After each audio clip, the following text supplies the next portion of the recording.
Hi guys, welcome back. This YouTuber that's sticking her tongue out at us is named Lisa Bernoli, and she's recently made a decision to get gastric bypass surgery, but she didn't take this decision lightly. She tried every single diet under the sun.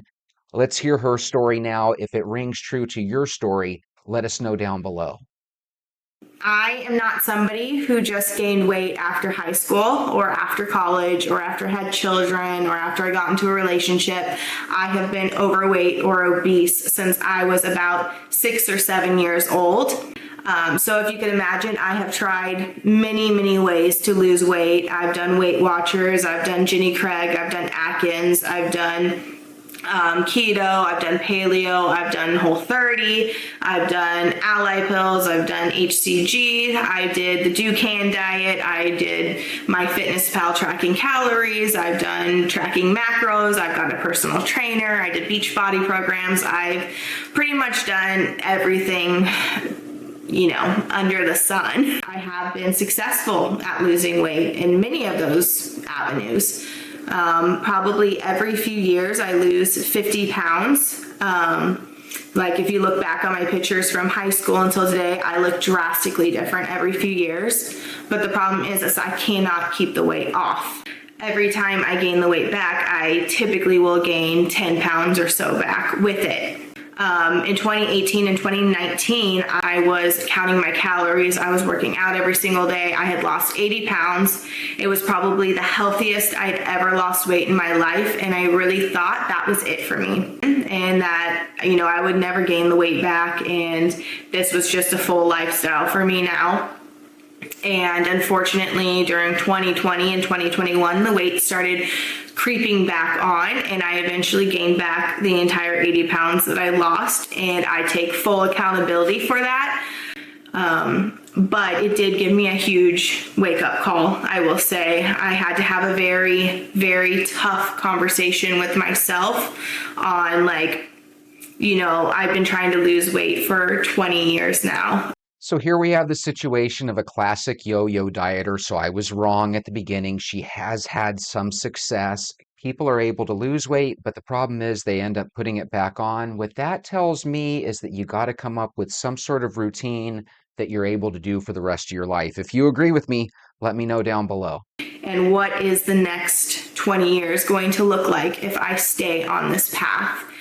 And it was not a future that was pretty, and it wasn't a future that I feel like I deserve. And I had to really admit to myself that I couldn't do this on my own. And that is a really tough thing to admit, but I had to acknowledge that I have 20 years of evidence showing that I cannot do this. So there's nothing wrong with taking the help, but if she started being overweight at age 6, that means that now she's, I'm assuming, 26 or 27, unless she said something that I missed there. But basically, it sounds to me like she actually is a successful dieter. She just ends up gaining it back. So is it okay that she's going through gastric bypass? Yes, because she has tried everything. She wants something that's going to be sustainable and working. So I'm excited to see how she progresses. And I decided to look into weight loss surgery over the summer, decided that this is what I wanted to do, and I reached out to a bariatric surgeon in the fall. And after months of going through the process, it's a very long process to get approved, and I can do a whole video on that if you guys want to. I got my surgery date about 3 weeks ago.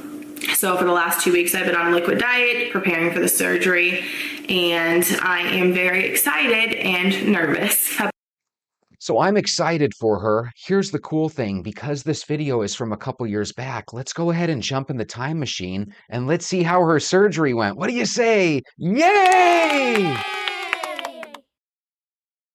Okay, so obviously she does look a little bit trimmer. Let's hear how things went. My name is Lisa, and by the title of this video, you can probably assume that this is my long-awaited gastric bypass update. I can't believe that it's been 3 months since my surgery. Actually, it's been like 3.5 months since my surgery. So the first thing that I want to talk about with you guys is the complications that I've had since surgery. If you guys watched my last video, it went through like the surgery day and the first week post-op, and I had a GI bleed in the hospital, and I was dealing with tachycardia, which is an increased heart rate.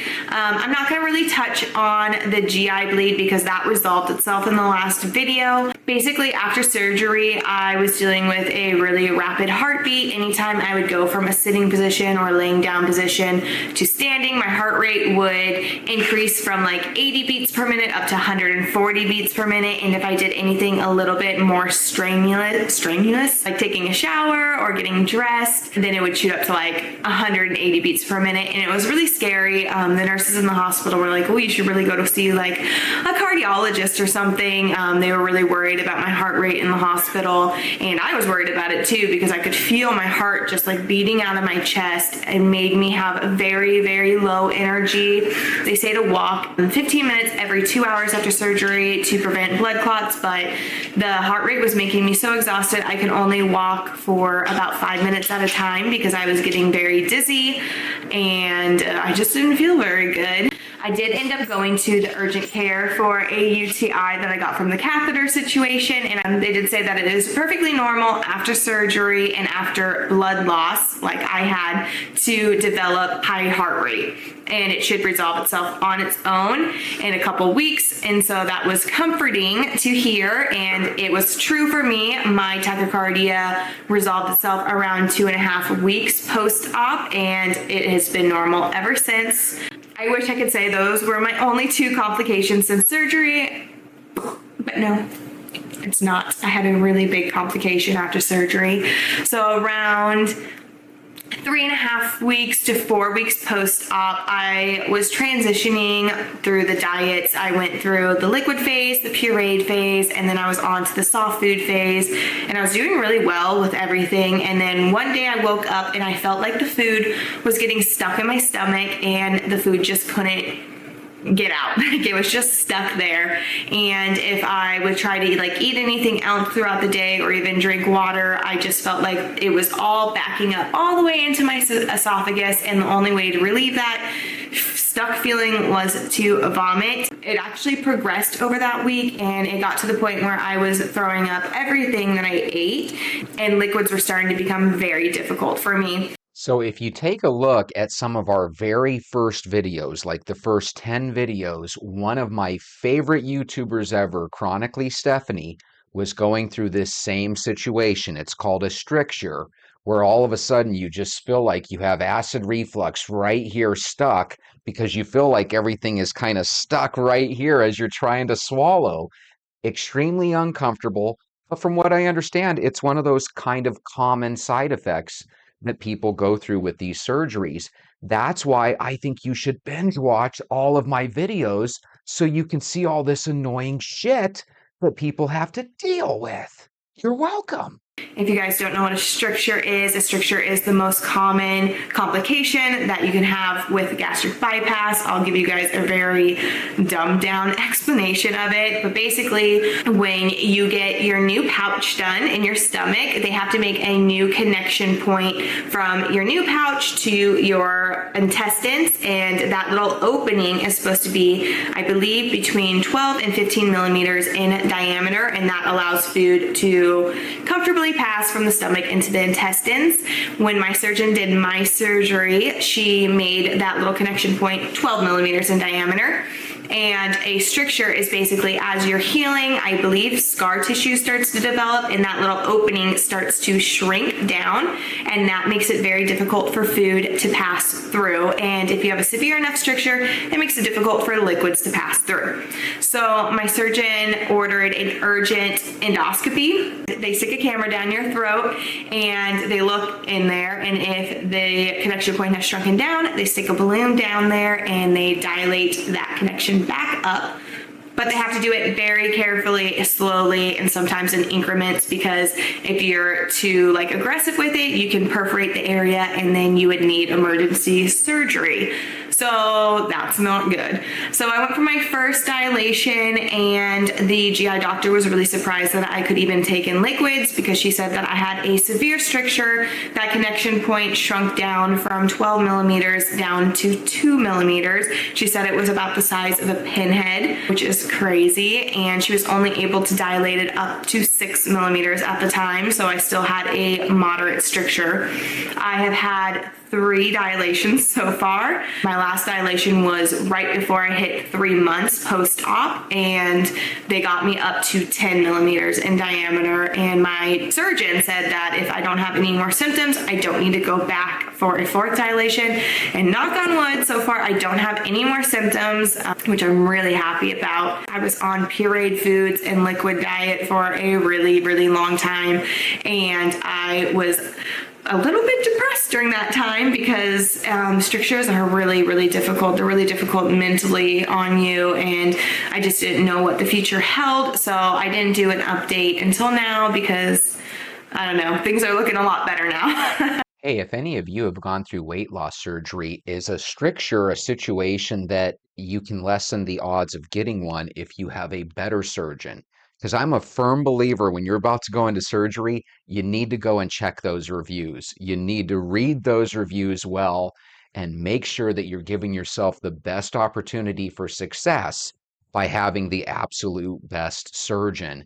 On another note, let's see how much weight she lost. So now we'll talk about weight, because I know that's what all of you guys are wondering, is how much weight I have lost. So at the 3-month mark, I had lost 55 pounds from the day of surgery to 3 months. So I was 55 pounds day of surgery to 3 months. And then I actually lost an additional 15 pounds during the 2-week liquid diet that you have to do before surgery. So in total, I lost like 70 pounds in like 3.5 months, which is crazy. So obviously, since I have lost 70 pounds since, kind of the start of this whole thing, I feel a lot better. I used to have really, really bad feet pain.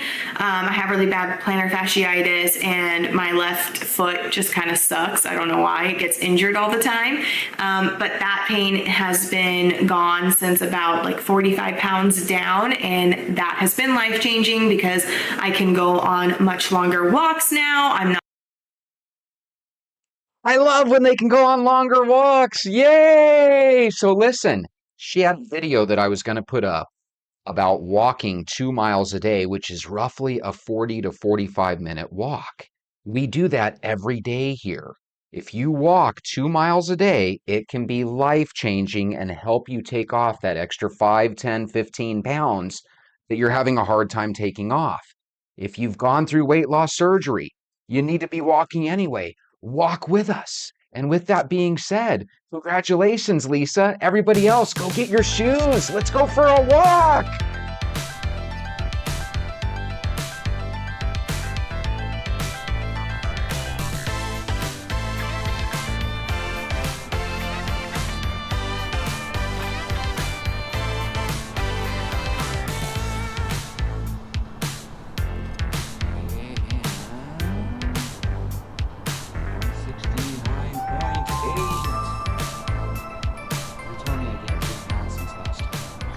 Good morning, Venters. Absolutely beautiful day.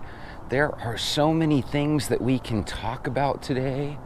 I want to talk about some local news.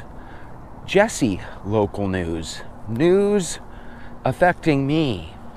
And it's something that we spoke about not too long ago. I asked you guys the question, do you guys really need to wait to start walking and eating better and being healthy? Do you really need to wait until your doctor gives you that talk? Or are you willing to start doing it now so that your doctor never has to give you that talk? You guys remember us speaking about that in the past? Well, check this out. Somebody very close to me, one of my last remaining family members, because most of my family members have passed on, but my mother was told yesterday by her doctor that the game is over. You need to give up soda, you need to give up sweets, you need to give up bread, you need to give up this, you need to give up that. And it was one of these conversations where, based on what she told me, it sounds like the doctor was pretty matter of fact that it's time to quit fudging the situation. You can't have, lemon pie, and because it's lemons, it's, a fruit or a vegetable, and you think it's good for you. Carrots are good for you. Carrot cake, not so much. Lemons are good for you. Lemon pie, not so much. Diet Coke, while not great for you, is probably better for your caloric intake, than regular Coke. So my mom now is in this situation where, according to her, if she doesn't start making changes, she's really going to be dealing with some tough stuff here in the near future, and she might not be here for very much of a future, if you know what I mean. In addition, there's some new research that's come out that kind of links things like Alzheimer's and memory loss and dementia. They call it diabetes type 3. And it's just kind of theories and hypotheses right now, but a lot of people believe that a lot of overweight folks are kind of giving themselves a situation where they might be walking right into memory loss and dementia and Alzheimer's. So if there is a correlation between one's weight and one's long-term memories, well, then I think we all would agree we owe it to ourselves to save our memories, just like we owe it to ourselves to lose some weight. So apparently they gave my mom one of those Joe Biden, Donald Trump tests, where they give you 3 or 4 words, and then they talk with you for 3, 4, 5 minutes, and then a couple minutes into the conversation, they ask you to recollect those 3 or 4 words. And apparently my mom had trouble even collecting those 3 or 4 words. Now, here's the interesting thing with my mom. She's always been the type that you can talk to her about something, and then she kind of doesn't really listen to people. It kind of goes in one ear and out the other. So whenever it comes to tests like that, I always wonder, is that her preset disposition to not really listen to people too much? But when you go into the doctor's office and you know that the main portion of the test is dedicated to seeing what your memory is, and you still let those 3 or 4 words go in one ear and out the other, well, that's no bueno. I think we can all agree. So my mom, at the age of, she's almost 70, so at that age of 69, she's already getting to the point where her mental function as well as her physical health are in great decline. My mother, even though I look slim and trim to you guys, and you guys can see how easy it is for me to kind of lose excess weight, my mother's on the other side of that spectrum. My mother's on that side where a couple of you might be dealing with it, where she's one of the few 70-year-olds on the planet that's pushing 300 pounds. Sometimes we have a voice and a microphone, right, and a platform. And sometimes a lot of people hear what it is that we have to say. Still, at other times, nobody listens to what we have to say. And even though I would love to have a channel with 1 million viewers, right, changing a lot of people's lives, I'm really happy if I could just change 1 or 2 people's lives. And I'd be even more ecstatic if one of those lives that I could change was my mom's. But my mom comes from this world where, for whatever reason, she always liked to take advice from friends and elders. And for some reason, my mom doesn't like to take advice for me. So sometimes we're in this powerless situation where there's absolutely nothing we can do. My mom likes to go to the gym and work out with her friend, but she likes to work out and walk, 2 or 3 times a week. So when I try to tell her that it needs to be more of an everyday process, and she needs to choose the oatmeal over the eggs and bacon, and she needs to choose the apple over the cake and donut.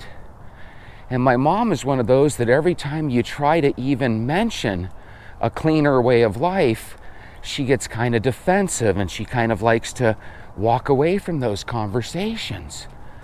Now, why do I bring this up? I bring this up because even though I would love to change the world, sometimes you can't even change the people that are closest to you. You know?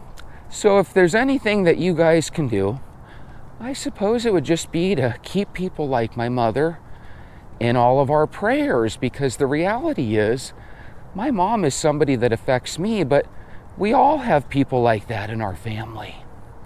I've heard people say, Jesse, do you have any advice if I'm trying to get my husband or my wife to walk with me? And my advice is to let them know that you love them and you would enjoy walking with them because you enjoy your walk and you think they would too. But in the same breath, I usually tell people that you can't force them.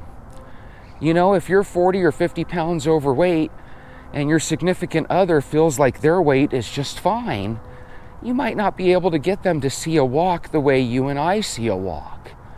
Now, that doesn't mean that we stop trying. But I find myself in a situation where it's like, you know what? The doctors speak the truth. You just don't see too many 300-pound women that are pushing 70 years old. Now, I think what my mom did was I think she took inspiration from my grandmother Carmen's sister, Minnie, who was my mom's aunt, my great aunt. She had a situation where she was close to about 250 pounds and she lived up into her 90s. But she was like the only elderly person I ever saw my whole life that was a big woman that lived that long. But even she had one advantage. She was financially secure, not that my mom's hurting money-wise, but she was financially secure for a great portion of her life. So she was able to avoid a couple of stressors that we all have to deal with.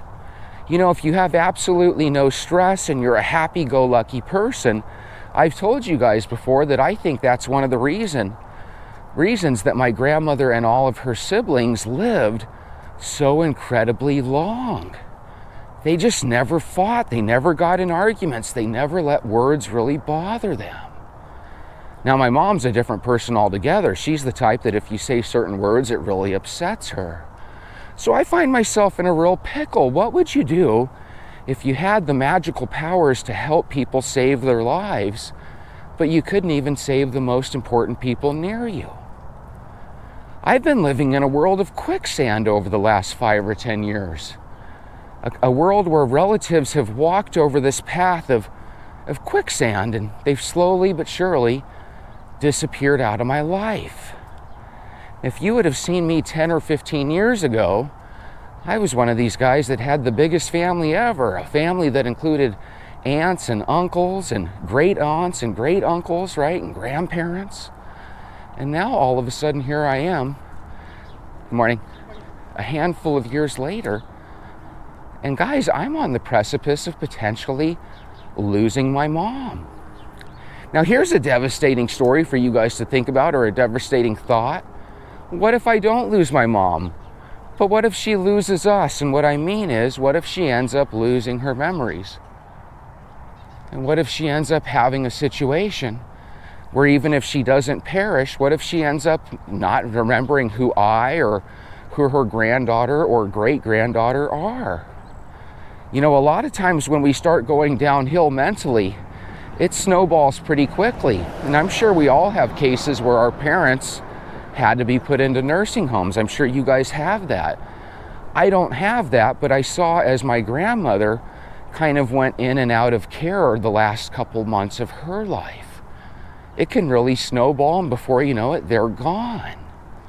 So again, if you have a family member, constantly try to see if you can get them to start walking with you. And even if they don't walk with you, if you can get them to watch Walk, Talk, Vent, who knows, maybe my words can talk them into starting to take a lap or two with us. All right, so that's my story. Even though you can try to go out and save the world, you might not even be able to save the people closest to you. It's a little tough to say, but it is what it is. Now, with that being said, You might be that person like my mom, who when your kids are trying to get you to eat better and exercise, you just might be against it. But maybe now that you're here listening to my voice, maybe we can do it quietly. You don't have to tell your kids that you're trying to save your life, right? And maybe we can just start to realize that you do love a walk, and you do like drinking water, and you are up to quitting sugar. You can do this. So again, no matter who you are in the family, if you're the one suffering or you're the one that's hoping to prevent suffering with your family members, we got to get you to walk. And we got to share with everybody around the world just how important it is to their health that they walk. And now that I know that my father died 5 years ago, and now that I know that my mother no longer looks like she's going to live forever, it really tells me, hey, I could sit there and enjoy these last 20 years of my life and do nothing, just wait till it ends, or I can walk every day and try to be healthy. And maybe I can extend that 20 years out to 40 years. So that's the goal. That's the goal. So let's talk a little bit about what happened yesterday and the day before in Lebanon. The day before yesterday, all these beepers and pagers went off. And then yesterday, they switched to walkie-talkies and they went to funerals. And all these funerals had explosions from the walkie-talkies in there. So imagine if you live in Lebanon, I don't know about you, but I would not even want to be walking in a crowded part of town anymore. I mean, would you want to walk next to anybody knowing that something on their body could explode at any moment? And even if there's never another explosion that occurs for years and years, there's still going to be people that are traumatized, wondering when the next explosion's going to happen. That's a tough, scary deal. And it got me thinking about aliens, the real aliens from other worlds. I think if we were ever in an intergalactic fight, one where the aliens were already here walking amongst us, I think they would end us a lot like this Israeli attack happened. I think they would put a situation where maybe a lot of us had some sort of chemical in our body, or a lot of us had some sort of cell phone or something, and they would put us in a situation where after a couple of years or a couple of decades, each and every one of us would have something like this in our hand, and on any given day in the future, the aliens could push a button and send that signal and take us all out. Could you imagine if in one push of a button, you eliminated every single person that was holding their cell phone? How many people would perish in any given moment? I mean, literally over the course of a couple of button pushes, you could eliminate every single person on the planet practically, or at least in our country. That to me sounds like alien warfare. You know, how do you attack a people or a planet where you get rid of the people but you save the planet? Well, that's what Israel has been doing with these Lebanese people, these Hezbollah members. They found a way to get their technology, or lack thereof, because I mean, when I think of technology, I don't think of beepers and pagers, right? But they basically had these people go back to the 1990s, because believe it or not, they did have, cell phones, but they decided strategically to get rid of their cell phones because they thought that the Israelis could track them. And you don't want to be tracked by your enemy, right? So you get rid of the phones and you replace them with beepers and pagers and some walkie-talkies. Well, come to find out, Israel jumped ahead of that game plan and basically made it where every single pager and every single walkie-talkie is just a bomb ready to explode. That's some scary stuff. That's some chess when everybody else is playing checkers type stuff. And no, I don't think it's cool at all, because there's a lot of families and little ones that were hurt by that. And I don't know about you guys, I don't like when families and little ones get hurt at all. And one of the things that we've been told over the last handful of years is that terrorism is horrible, and we see these pictures of suicide bombers and stuff. And I completely agree.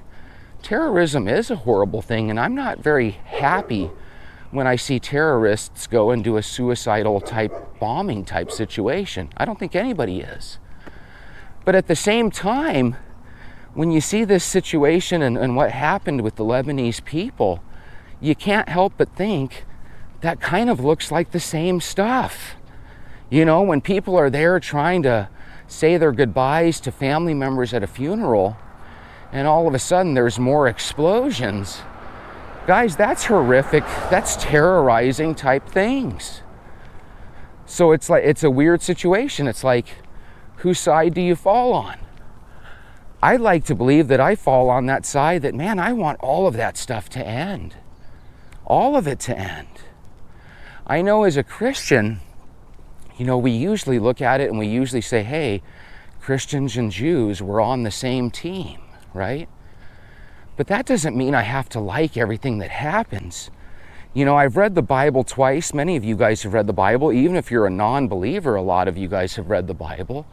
You know, one of the things that Jesus said when remarking about the Jewish people, because, you know, keep in mind, everybody in the Bible was pretty much Jewish that were surrounding him, right? So what he would say constantly, probably a couple hundred times throughout the Bible, was that the Jews were hypocrites. You know, so again, are we on their side? Yes. Am I on the side of terrorism and what have you? No, I'm not on that side, but I can't help but feel like what I was seeing it looked like terrorism to me. You know, it's one thing to pinpoint the bad guys. Okay, you pinpointed the bad guys, but you made the explosive charge so harsh that not only was it going to take out the bad guys, but it was going to have some collateral damage, and it did. And Jesus is not for hurting children, doesn't want you to hurt little ones. So when you see little ones are part of that collateral damage, it hurts a person's heart like mine. So am I against the Jewish people? No. But I know that God, if Jesus is God, right? I know that God declared a lot of times that the Jewish people were hypocrites. So I'll leave it at that. Am I on their side? Yes. I think as a Christian, you are obligated to be on the same side as the Jews, right? Our God was a Jewish carpenter, right? But that doesn't necessarily mean that we have to celebrate what happened. And there are going to be repercussions. And sometime in our future, our kids and our family members are probably going to be affected by what happened. So, again, nothing real positive to take from what happened, other than the fact that it's a super interesting story. I can't believe that unfolded right before our eyes. I can't believe that they followed up the beeper and pager attacks with more attacks, you know, via walkie-talkies. I just find that amazing. But I don't necessarily find it cool. If you agree with me, let me know. If what I've said to you sparks outrage or whatever, let me know. But again, I don't like stories where I hear about moms and kids and fathers, being hurt. I don't necessarily like those stories. As a matter of fact, I always dislike those stories, whether it's on our side or whether it's on the enemy side. I'd like to think that someday we can have peace. But that might just be a frightful dream that never occurs. Who knows? Did you guys hear that it looks like Diddy might be in a situation of great discomfort? Apparently he offered the judge like $50 million, and he offered to wear an ankle bracelet, and he wanted to be able to kind of serve his time before trial at home. And because he's such a flight risk and what have you, I guess the judge denied that. And apparently he's looking at life in prison. And again, when a person like that, that's used to being on top of the world, all of a sudden finds themselves at the bottom of the world, it can be really, really challenging. And look what we have here, guys, yet another home that's popping up for sale. I always wonder when I see people moving, are they moving because they see the neighborhood slowly but surely getting worse? Or are they moving because maybe they got a raise and they're upgrading? Or are they moving because maybe they lost a job and they can't afford this anymore and they have to downgrade to a neighborhood that's even more suspect? You never really know what's going on with people, but you can kind of see what's going on with neighborhoods if you take a walk and keep your eyes up and look at what's going on. If all of a sudden you notice one week that 5 or 6 houses are going up for sale, well, it sounds to me like your neighborhood's starting to be affected by things. So with this Puff Daddy thing, not to get off track, but what do you guys think is going through Sean Combs' mind? You know, do you think he's sitting there next to his cellmates thinking, holy moly, one of these guys is going to take me out? Do you think he's sitting there thinking, holy moly, I'm never going to be able to drink an alcoholic beverage with my boys anymore? You know, what is going on in his mind? Because when you have as much freedom as he did and took advantage of so many people that were there to just make his life easier, and all of a sudden, you know, that person is gone. Yeah, I used to drive by golf courses, and there was this one golf course where people used to tee off right next to the street. And I would wait till people were in their backswing and I would honk my horn. And if you're a golfer, you're thinking, Jesse, that's horrible. And it was horrible, but it was something I did in my 20s. You know, when you're all of a sudden in your 30s, 40s, and 50s, you should be a little bit more mature than that. I'm one of these guys, I think about my neighbors. You know, I don't think, hey, it's midnight, let me blast my stereo speakers. And even when I was a teenager and in my early 20s, you would never catch me doing that Monday through Friday. That was something you did on Friday and Saturday evening. You know what I mean? Because you knew that there was a weekend, you know, that you were heading into. And I see some people and it's like they have little to no caring about what their neighbors are going through. Could you imagine if you were one of these people, you suffer from insomnia, and maybe the last 2 or 3 nights you just haven't slept well at all? And then could you imagine you finally are sleeping like a baby, and all of a sudden the neighbor's dog is barking at 4 in the morning and won't stop? Or all of a sudden some guy in the neighborhood blares his music so everyone in the neighborhood can hear it? You know, there's these things people do, and you just have no idea how it's affecting other people. And then those bad things happen to those people and they think, oh, why do bad things happen to me? Maybe bad things happen to you because you've got it coming to you. You know, that's why I say if you really want to change the world, start with the person in the mirror, because we know that person needs to change. You know, I'm not perfect, but I can tell you one thing. If you were to go to people over the last 10 or 15 years and you were to ask them, you know, did this guy do you wrong? Did this guy do this? Did this guy do that? I'm proud to tell you that you would probably be hard pressed to find anybody that can say over the last 10 or 15 years that I was annoying or I made their life suck. You know, I don't want to go through life trying to annoy people. And if you're one of those people that do that, stop it. I don't understand what makes certain people tick, but man, it sure does seem like the wrong things. Do you see that sign right there? It says estate sale. Every time I see an estate sale sign, what it tells me is that somebody gave up the ghost. Somebody took their last breath, and now their stuff is being sold in one last yard sale. That's what our lives become, guys. Our lives become a situation where all that shit in our life that we thought was so important, it ends up being sold for pennies on the dollar at the yard sale at the end of our lives, the estate sale. So again, if you're one of these people that you have a lot of stuff, quit buying junk, save your money. At the end of your life, instead of waiting till you perish to leave your kids a bunch of money, get into their lives, check out if they're struggling. Give your money to your friends, or not your friends, give your money to your kids while you're still alive so that you can see them enjoy it and help their families out. Some of these people are probably moving from the neighborhood. You know, there's a for sale sign right there. Some of these people are probably moving from the neighborhood because they just lost their jobs. You know, they have parents that are multimillionaires that are just waiting to croak so that they can give their stuff to their family. And it's like, why don't you help your family out now while you're alive? I'm telling you, people get divorced every day in this country because financial strife and things are tough. Look, remember yesterday it said coming soon? Less than 24 hours later, there's the for sale sign. That's what life is. It's a recycling. Get to know your neighbors before they move.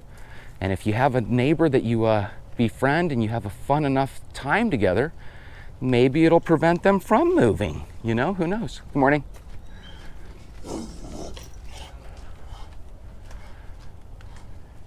See, that lady is smart. If you're outside, take your dog out there. That way if some yahoo walks over, they don't even think twice about bothering you because you got a nice pit bull just waiting for them. Certain things bother me in life. I want everyone to be happy. I feel like if everybody took a walk, they would really start to see how actions affect others. You know? Morning. You know, a simple act of saying good morning to people, it can really make one feel good about their neighborhood, right? But could you imagine, you guys see me throughout the day. I say good morning to a lot of people, right? Could you imagine if every single person I said good morning to never said good morning back? You know, sometimes we feel like that's the world we live in. And if you're one of these people where when people say good morning to you, you never say anything, shame on you. Put a smile on your face and say good morning to people. And speaking of mornings, guys, this morning walk is yet again done. Look how quick we're always able to power through a half-hour walk.